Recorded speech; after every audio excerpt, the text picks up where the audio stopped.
Hello! Le réalisateur de J'ai perdu mon corps, un film d'animation qui avait fait sensation, ressort un film. Donc forcément, oui, on s'y penche.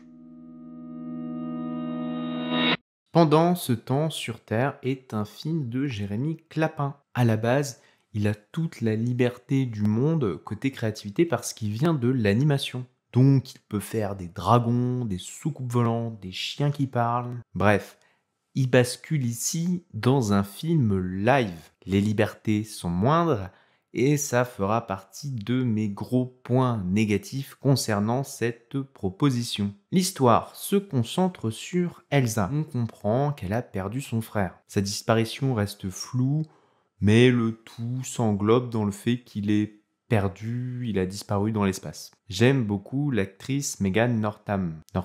Elle dégage un truc d'une jeunesse blessée. Elle semble toujours très authentique dans ses rôles, elles se font bien dans le personnage. J'aime aussi beaucoup cette thématique de ceux qui restent. Il y a le drame dans l'histoire, la mort, mais ce qui intéresse vraiment le réalisateur, il en est de même dans J'ai perdu mon corps, ce n'est pas ceux qui sont victimes directement du drame, mais les victimes secondaires. Étant encore en vie, on peut presque se demander si ça ne sont pas eux les victimes primaires. Elles doivent affronter l'absence de l'autre pour le restant de leur jour. Jérémy Clapin nous propose une Elsa, une sœur qui n'arrive pas à se relever de ce drame. Bien au contraire, le personnage sombre petit à petit, dans une folie qui est plutôt confortable. À cela, le réalisateur dit « Ce film, c'est le portrait d'une femme coincée entre deux mondes, celui des morts et des vivants, entre l'espoir et la résignation, entre son enfance et l'âge adulte, entre la Terre et l'espace. C'est un film qui essaie avant tout de transmettre un sentiment, celui de n'appartenir qu'à moitié au monde. Oui, c'est une histoire qui va s'éloigner de plus en plus d'une réalité terrestre. Mais pas forcément pour aller dans l'espace et nous proposer du fantastique, mais plutôt pour nous proposer un personnage malade psychologiquement. Imaginez que les extraterrestres rendront ton frère à travers divers meurtres. Ok, là on est sur un travail de deuil qui est assez compliqué. Il semble ici plus facile de croire n'importe quoi plutôt que d'accepter la mort plus simple de son frère. Et Elsa passe de victime à coupable en refusant de laisser partir son frère. Et peut-être que son frère est dans l'espace en train de faire des dingueries en mode interstellar. Sa mort n'est même pas un besoin pour le scénario, c'est sa disparition qui compte. Peut-être qu'il est un héros légendaire découvrant d'autres formes de vie et des planètes. Ici, on s'en fout d'où il est, de qui il est devenu. On s'intéresse à pendant ce temps sur Terre. Comme si cette sœur était un personnage ultra secondaire d'une quête incroyable. On vient te souligner que derrière ces histoires où on suit des héros qui parcourent le monde, eh bien, il y a des gens qui sont encore là, qui les attendent. Il y a ceux qui restent. Des gens qui vont mal parce que certains sont partis et qui sont poussés vers la destruction. Et ça, comme parti pris à raconter dans un film, c'est hyper intéressant. Mais il y a ce qu'en fait le film. Visuellement, ça marche très bien. Les séquences de nuit sous les étoiles m'ont franchement impressionné. L'éclairage rend le tout visible alors qu'on est en pleine nuit.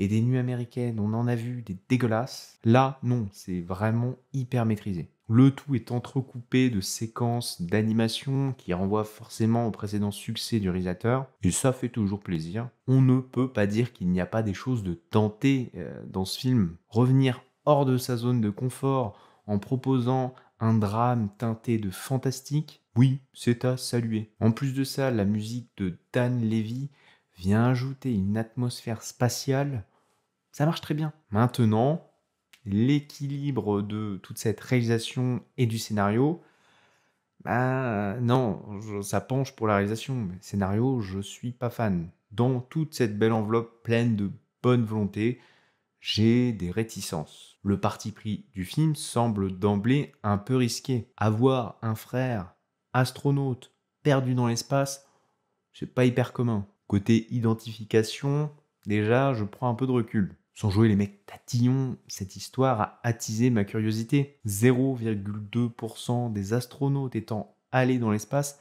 sont morts ou disparus. Ça fait pas beaucoup. Donc un film qui base son élément dramatique dans la disparition d'un frère dans l'espace, c'est prendre d'emblée des centaines et des centaines de kilomètres entre la réalité et le spectateur. Bon, je comprends bien, ce qui compte, c'est la disparition du frère. Ne pas savoir où il se trouve. Cela fait écho aux gens qui sortent de nos vies ou simplement qui sont décédés. Il y a toute cette atmosphère d'ignorance sur ce que devient la personne. Mais pourquoi prendre un détour qui souhaite à ce point-là du fantastique pour finalement raconter une histoire qui se raconte très bien autrement? Bon, c'est un choix. Il semble que le personnage d'Elsa subisse une décompensation psychique, sûrement due à la disparition de son frère et un certain manque de soutien. Son petit dessin sur le déclin stable d'impatient nous ramène davantage à cette idée, et ça évoque son propre déclin. On a aussi la petite graine qui arrive dans sa tête, devenant impossible à retirer car une fois rentré, c'est déjà trop tard. On a aussi, côté réalisation, son double visage dans l'eau qui suggère clairement une double personnalité, ou du moins un trouble de la personnalité. Comme évoqué tout à l'heure, cette lecture du film propose un regard sur la difficulté éprouvée par ceux qui restent, ceux qui échappent à la disparition. Le réalisateur inverse les codes en proposant quelque chose de plutôt surnaturel, mais en étant sur Terre. Le frère dans l'espace semble même avoir un destin plus terre à terre, pendant que cette sœur s'éloigne de la réalité. Mais j'ai un peu de mal à comprendre ce que le film veut faire quand il part dans le délire d'offrande aux extraterrestres et de coupage d'arbres. C'est sûrement dans la continuité d'une perte de lien avec la réalité, mais ce que nous montre le film, ce qui est filmé, ce sont des personnages qui semblent vraiment possédés. De là, on se dit, il y a vraiment un truc. Ou alors on devient tout aussi fou que Elsa. Les pistes sont brouillées pour nous maintenir dans le doute. Elsa est-elle folle ou a-t-elle vraiment un contact avec les extraterrestres? Le spectateur s'interroge. Elsa beaucoup moins. Très vite, elle se dit, bon non, j'ai raison. Ça, c'est un peu dommage. Souvent, quand tu as l'impression de devenir fou, tu te poses la question, est-ce que je deviens fou? Et ça me fait rapidement pencher vers le trouble psychique pour Elsa. Elle aurait une sorte d'anosognosie. Et ça explique qu'elle s'interroge pas du tout sur sa santé mentale. Mais le film reste plutôt avare en indices et en révélations. Je passais chaque minute à regarder les trucs en me disant, attends, peut-être que là, il nous confirme qu'elle est folle, peut-être que là, il nous confirme qu'elle est pas folle. C'est moi qui suis devenu fou. Dans ce sens d'indice, la dernière offrande d'Elsa, le frère disparu, va rendre le dilemme d'Elsa compréhensible. Elle se retrouve à prendre quelqu'un en stop et elle fait le lien avec ce qu'elle est en train de faire. Et peut-être que là, il y a une prise de conscience qu'elle perd la tête. Au passage, l'autostoppeur qui rentre dans la voiture d'un dangereux serial killer, grand classique. Mais on adore. Elsa donc semble étrange quand elle prend un stop. Elle se met à pleurer, à hésiter, à angoisser. Et cela m'a évoqué le cas de certains tueurs en série, encore une fois. Tout ce côté étrange où ils disent d'eux-mêmes qu'ils n'ont pas le choix, qu'ils sont obligés de faire ça. Souvent, nous, en tant que spectateurs, on est de l'autre côté du miroir, on se dit, mais il est en train de délirer, pourquoi il n'aurait pas le choix? Et là, on comprend, on dit, oui, vu comment c'est présenté depuis le début, on comprend qu'elle fasse ça. Elle n'a pas le choix, les extraterrestres lui demandent, sinon son frère va mourir. Ok, donc elle est très triste de tuer des gens, et nous, en tant que spectateurs, on comprend ça. Donc c'est pas mal en termes de déroulé. On arrive à comprendre pourquoi elle en arrive là. On partage sa peine et on arrive à tisser quelque chose sur toutes ces actions incohérentes. Mais beaucoup de questions restent en suspens si on prend le parti pris d'un personnage malade. Et au vu des thématiques, c'est bien plus intéressant de suivre une Elsa malade. Certains choix de réalisation nous indiquent explicitement que, peut-être que non. Pourquoi pas? Parlons de Shutter Island, ce film que j'adore et qui pourtant est renié par son propre réalisateur. Le coup dur. Il n'y a pas de tromperie dans Shutter Island. En tout cas, pas de la part du réalisateur. Si tromperie il y a, c'est organisé en dehors du cadre. Et un revisionnage viendra révéler certaines anomalies passées incognito au premier coup d'œil. Pendant ce temps sur Terre, un dispositif beaucoup moins ambitieux que l'hôpital psychiatrique de Shutter Island. Tout se passe uniquement dans la tête d'Elsa. Et personne n'est là pour tirer les ficelles ou expliquer certaines étrangetés du scénario. Du coup, l'inexplicable reste inexplicable. Ou alors on met tout sur le compte de on suit Elsa, donc on voit ce que voit Elsa. L'avis du réalisateur à ce sujet est venu éclairer ma lanterne, à la différence d'un Shutter Island, et bah finalement le choix est laissé au spectateur. Si on veut, tout ce que je raconte est vrai. Ou bien on peut se dire que ça n'est vrai que dans la tête du personnage. Les deux lectures sont possibles. Je ne désamorce jamais l'une ou l'autre. Je préfère que le spectateur puisse choisir entre la lecture littérale et la lecture imaginaire. Alors voilà, on choisit l'histoire que l'on veut, celle qui nous arrange. Ce n'est pas un procédé dont je suis particulièrement fan. Les doubles lectures, oui, dans le sens où les deux lectures du film fonctionnent. Ici, la différence, c'est que si l'une existe, l'autre pas. On ne parle donc pas d'une double lecture du film, mais d'une lecture des films. Soit j'ai vu le film A, soit j'ai vu le film B. Et en fait, ce qui me dérange vraiment de ça, c'est la sensation de contrainte. Le film ne tranche pas par choix, mais plutôt, selon moi, par un manque de moyens. Et au sujet du financement, le réalisateur dit « De la contrainte naît la créativité.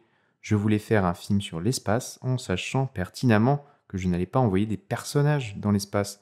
Je préférais être dans l'évocation. Alors faire un film d'extraterrestres, où les extraterrestres ne communiquent que par la voix dans la tête de l'héroïne, où l'espace s'illustre par le dessin, c'est un peu déprimant, dans le sens où on se doute bien que les enjeux du scénario pourront jamais aller vraiment plus loin. On s'attend pas à être surpris en dépassant la Terre. Eh ben non, c'est pas possible. Le scénario est bloqué dans son budget. Alors oui, il y a quelques effets spéciaux par-ci par-là qui marchent très bien. Faut juste pas avoir trop faim de fantastique. Je ne vais pas reprocher au cinéaste d'aller vers ce genre d'idée sans avoir le budget. Mais on ne peut pas me reprocher d'avoir le sentiment de voir là un film pseudo-fantastique. Encore une fois, je trouve la photo du film incroyable. L'actrice incarne très bien Elsa, et je répondrai toujours présent aux propositions du réalisateur. Mais le fantastique du bout des lèvres, ça me passe un petit peu au-dessus. Le film ne peut pas faire du total fantastique, et le film ne veut pas choisir ce qu'il raconte. Bon, bah moi, je ne sais pas ce que je vois. Il faut de tout pour faire des œuvres, mais de mon côté, j'aime les œuvres qui exposent et vont au bout de leurs idées. Je n'ai pas cette impression ici. Il en était de même pour le film En attendant la nuit, qui a d'ailleurs gagné, je crois, le The Prix au Gérard de Mer 2024. Je l'ai vu, j'ai voulu en parler. C'est un petit film, j'ai pas su quel charme lui trouver et par quel axe le défendre. C'était du vampire sans vampire, libéré même des codes du vampire, pour raconter une histoire qui semble très personnelle à la réalisatrice, mais qui n'investit jamais vraiment le genre. À titre de comparaison, oui, Pendant ce temps sur Terre a bien plus de charme et essaye bien plus de choses. Et toute cette histoire de serial killer vient combler cette timidité forcée du fantastique. En vrai, je vous invite à voir le film et à vous faire votre propre avis. Soyez prévenus, le film est bien moins équilibré que son précédent long métrage d'animation, J'ai perdu mon corps. Mais ça reste intéressant comme sortie en salle. C'est pas commun. Mon plus gros regret, donner de l'argent à ce monsieur Clapin. Je suis persuadé qu'il en fera bon usage en investissant à 200% le genre. Voilà, je ne suis pas mécontent d'avoir vu cette petite sortie. N'hésitez pas à donner votre avis en commentaire. Merci bien et salut!